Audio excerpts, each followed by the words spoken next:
Show me the money. Just looking good, but I think I'm taking too long.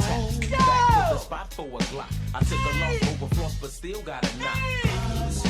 Money!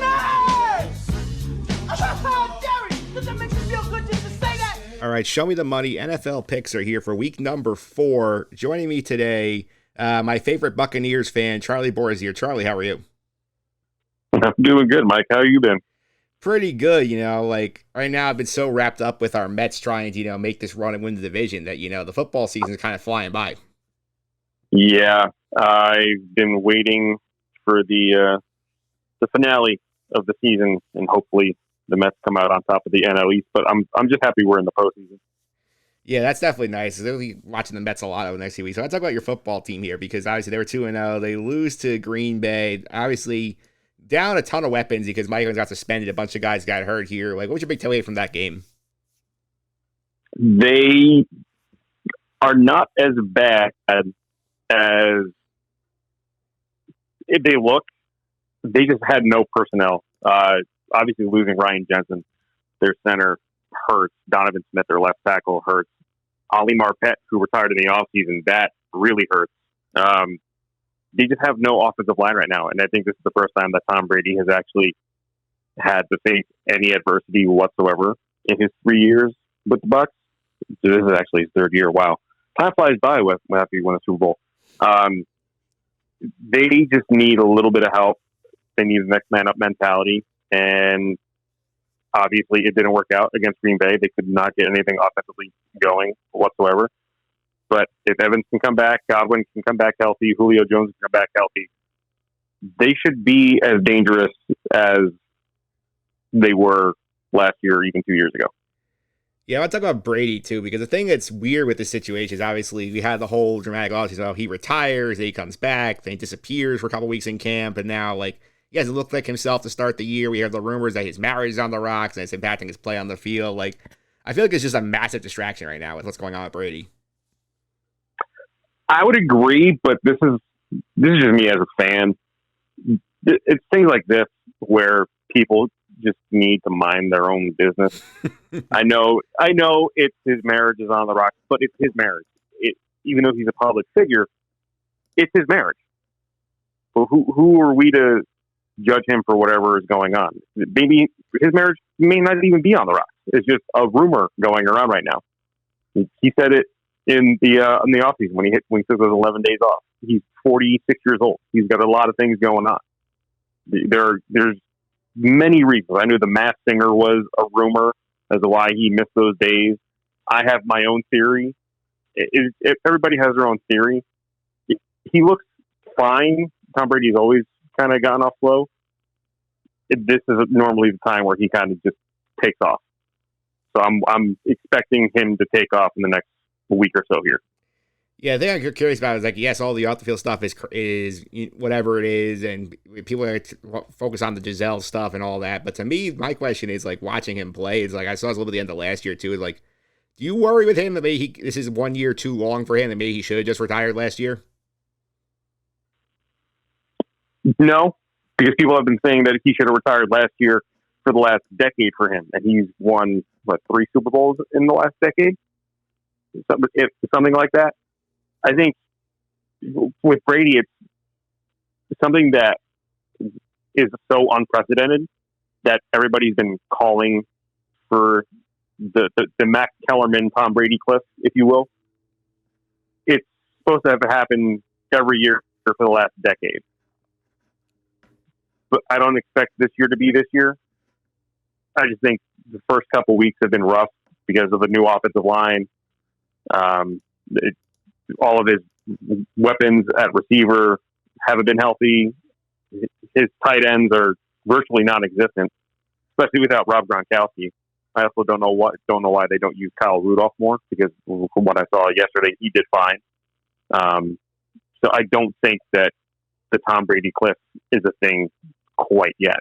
Come back to me in a couple weeks, and my answer may be different. All right, we'll keep an eye on that, obviously. And they have a big game this week, probably the game of the week. They had the Chiefs on Sunday Night Football here, and obviously, one thing you have to like as a Buc fan is that Tom Brady's basically had Mahomes' number for the most part in his career here, and both these teams coming off the losses here. What do you think has to happen here for the Bucs to win this game? the Super Bowl a couple years ago. Do the exact same thing to him. Yep. Just, I know Todd Bowles, in my personal and humble opinion, the wrong choice for the head coaching position. I think that should have been Byron Leftwich. However, with that being said, Todd Bowles' defense is still really good. If you look at the 3 games that Tampa Bay has played this year, let's see, math, 27 points allowed in 3 games against the Cowboys offense, who had Dak Prescott at the time. I know the Saints haven't been as good as advertised, and Aaron Rodgers is always Aaron Rodgers, but only allowing 27 points in those 3 games to bring the house against Patrick Mahomes like he did in the Super Bowl a couple of years ago, I think they'll be fine. But once again, it's the offense that scares me. But if Julio Jones, Mike Evans, I know he's coming back from suspension, he's going to play with the chip on his shoulder, because he also should not have gotten suspended. If he got suspended, Marshawn Lattimore should also have got suspended. But that's neither here nor there. That's just my tunnel vision of being a fan. And I think they'll be fine if they just bring the house and make minor adjustments on offense. Bucs should be fine against the Chiefs this Sunday.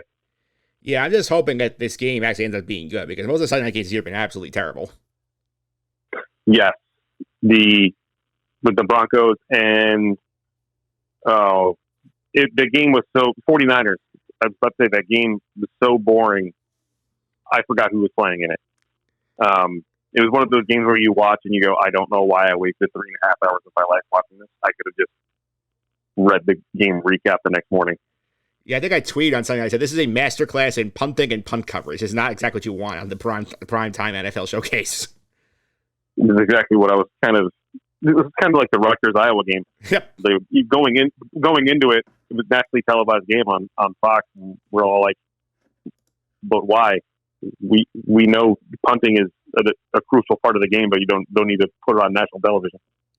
Yeah, that's for sure. Let's get to the pick, is the reason why you're here. My friend Nick Frietta was here last week. He went 2-1 on the week. He laid the 6 with the Bills, lost that one. He did win on the Bengals game, laying 5 against my Jets, and he won with the Broncos, getting 1.5 points. So he had action on that Sunday night game, so that was not great. I went heads up with him on 2 of the games. I won the Dolphin game +6. I had the 49er game, laying 1.5, lost that one. I also lost with the Chargers, laying the 7 against the Jaguars. And Charlie, I have no idea what happened in that game. Just Herbert. Yeah. He should not have played. Yeah, probably should not have. No. Rib injuries and quarterbacks don't normally mix well, especially with the Chargers. Yeah, absolutely. Here, so on the year, team challengers is 4-5. I'm 3-6. Slow starts all around. Let's see if we can get some momentum going here and get some good vibes going with the picks here for week 4. Charlie, you're up first. Where are you going with pick number 1? The line has changed since we talked about this, but the Bills are still giving 3.5 on the road against the Ravens. I'm taking the Ravens all day long. Lamar Jackson has been absolutely on fire. The Bills defense did not do too hot against Tua in Miami. They're kind of banged up in the secondary. I expect the Ravens to take those 3.5 points and absolutely destroy the Buffalo Bills. I may bite those words, but that's what I believe is going to happen in Baltimore. Hey, having Lamar Jackson home as a dog is not a bad play. And my second pick will be a little bit different than what people are going to be expecting. The Jets are getting 3 points on the road at the Pittsburgh Steelers. I just moved to Pittsburgh, and from what everybody is saying and from what I'm hearing and what I'm watching, the Steelers' offense is terrible. They can't get anything going. You're a Jets fan. You would know more than me. I believe Zach Wilson may be coming back this week. Yeah, Am I wrong? As of right now, he's on track to come back. So he's on track to come back. I think he's going to come back on fire, and the Jets are going to win on the road against the Steelers, who are led by Mitch Trubisky. I think we might see a Kenny Pickett sighting this Sunday. I'm surprised we get the Kenny Pickett sighting this week, because, I mean, the Steelers haven't done much on offense all 3 games. I would agree. And my last pick, the Tennessee Titans are on the road against the Indianapolis Colts.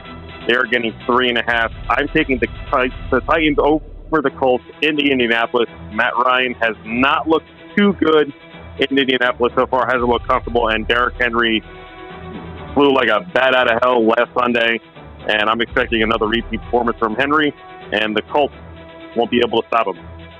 Yeah, that for me, it's a complete stay-away game for me. I have no feel on either team right now, so but props to you for actually having a good read on that game. Hey, I try to do my homework for these. All right, up now. Pick number one. I'm actually going heads up with you on that Bills-Ravens game. I'm taking the Bills laying the 3.5 points in that game, and I know that Lamar has been unstoppable this year, but for me, I've watched the way they've played. They are having issues in secondary, and I feel like Gabriel Davis, Stephon Diggs, Isaiah McKenzie can run circles around the Ravens secondary here. I feel like it's also Buffalo's going to be very mad after they lost last week. I feel they're going to take it out on the Ravens here. I'll go heads up with you on that one. Take the Bills.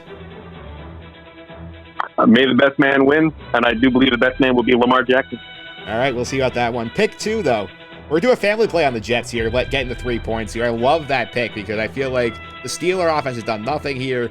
I think the upgrade from Joe Flacco to Zach Wilson, assuming he plays this game, is going to be massive here. And I do think the Jets have the weapon here. This is a must-win spot for them. The next 3 games after this are Miami at home, and they go to Green Bay and Denver. So if they want to have any kind of year, they have to win this game. I think they're going to feel the pressure here. I think they're going to perform well. I think Zach Wilson come out the gate hot here.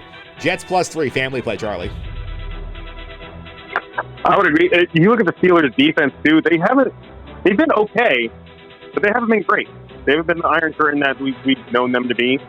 They've lost 29-17 last week to the Browns, and the Browns don't even have their best quarterback, which is another topic for another day. Yeah, no TJ Watt in that game is huge for the Jets. The Jets had issues on the offensive line, so not having to deal with him is going to be big. Absolutely. TJ Watt is a huge part of that defense, and him out for a while takes them back a few pegs. All right, that pick 2. Pick 3, this is going to be a sort of a circle the wagons pick here. I'm going to ride the Raiders getting the 2 at home against Denver this week. Denver has not looked very good. We watched Sunday Night Football, see what they look like here. And they feel like this Raiders team is too talented to be 0-4, and they kind of have to get themselves going here. I feel like 2 points is a very good number to lay. I feel like they're going to get going here. I feel like they're going to have a little bit healthier weapons this week, which should help here.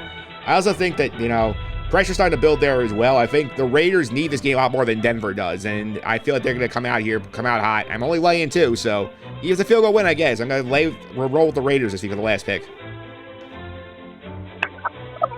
I would go with the Broncos there. Towards the end of the game, you saw a little bit of old Russell Wilson come out.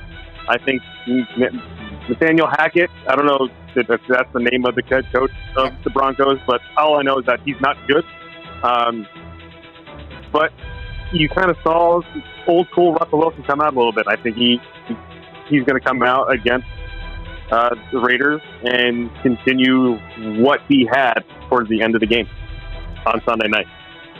All right, so we will see what happens there with that pick. So to reset what we got going on here for the week, we have Charlie's taking the Ravens getting 3.5 at home against the Bills. The Jets getting 3 on the road against the Steelers. The Titans +3.5 in against the Colts. So Charlie, 3 underdogs for you this week.